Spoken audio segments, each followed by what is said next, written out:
Midweek shows. The Final Frontier. These are the voyages of Watchbots Prime, and I'm going to bail on this bit. I should have written it a little more. I'm sorry. I have Star Trek on the brain. I'm bailing. I'm not re-recording. Welcome to Watchbots Prime, the midweek show. It's Ben. As I mentioned, I started watching Star Trek this week, or last week? I guess it was last week. I'm about halfway through season 1 of the original series. And what I will say is when it's good, Star Trek is great. When it's bad, and there's a lot of kids with like ESP, Star Trek is real bad. We'll see how far I get into it by the end of the summer. You may never hear about Star Trek again on this show. We'll see.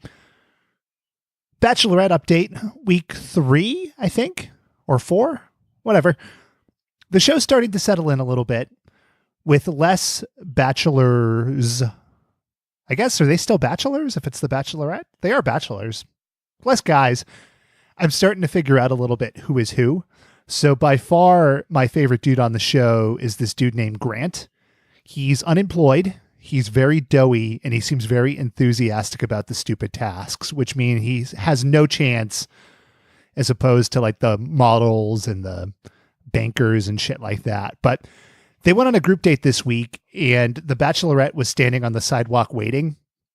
And then all the dudes turned the corner, and there were like fucking 8 of these guys. And they sprinted toward her like they were lions and she was a meal. It was frankly horrifying. But I will again give the Bachelorette Hannah some credit. On a group date with 8 guys, she made out with 3 of them.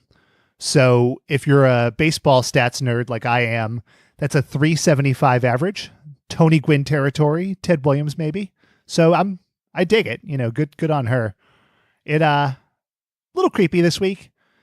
Guys working for pity roses. There's a lot of politics to the Bachelorette that I didn't realize, but it's awesome. Why the fuck aren't you watching The Bachelorette?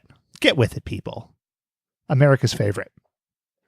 Johnny Quest clocked in at over 2 hours, which is astonishing.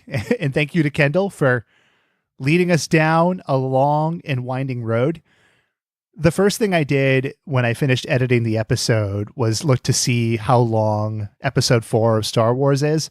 That clocked in at 2 hours and 1 minute, and we hit 2:02. So we officially have outlasted Star Wars, which is an achievement we can knock off the list, which is fucking great. Every episode will be 2 hours long. You might say, that was really long, but it was worth it. And I would say, well, just know that there were 15 minutes of cut content around such topics as high school football and Star Trek text-based games from the 1980s. So just... the gold is on the cutting room floor. Imagine what stays in the show. Yeah. But seriously, thanks to Kendall for coming in, bringing a older classic to the table in Johnny Quest. We had a lot of fun with it.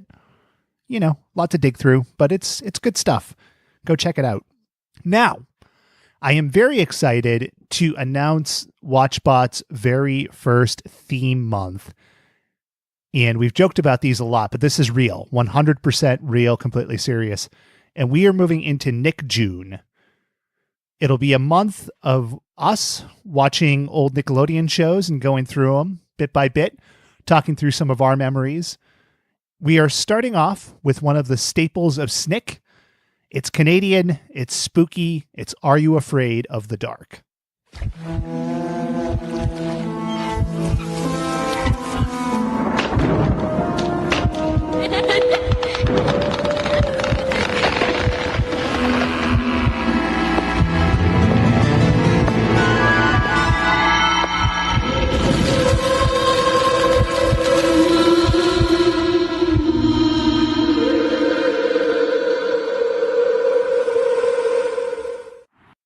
Spooky, atmospheric. The episode we're watching is The Tale of the Lonely Ghost. The link in the show notes will point you to a different episode because, I don't know, things are titled weird. We weren't expecting it, but it's a good one. It's got lots of hair and ghosts and outfits. It's a treat. It's a treat. I'll say that. But we look forward to talking to you. If you want to get in on it, as always, email at watchbotspod.com, Twitter at watchbotspod, hashtag NickJune. Or don't hashtag it. I don't know. Who knows what hashtags do? I'm not fucking with it anymore. But yeah. So we'll talk to you next week. And this has been signing off. Stardate. Bye. Ugh.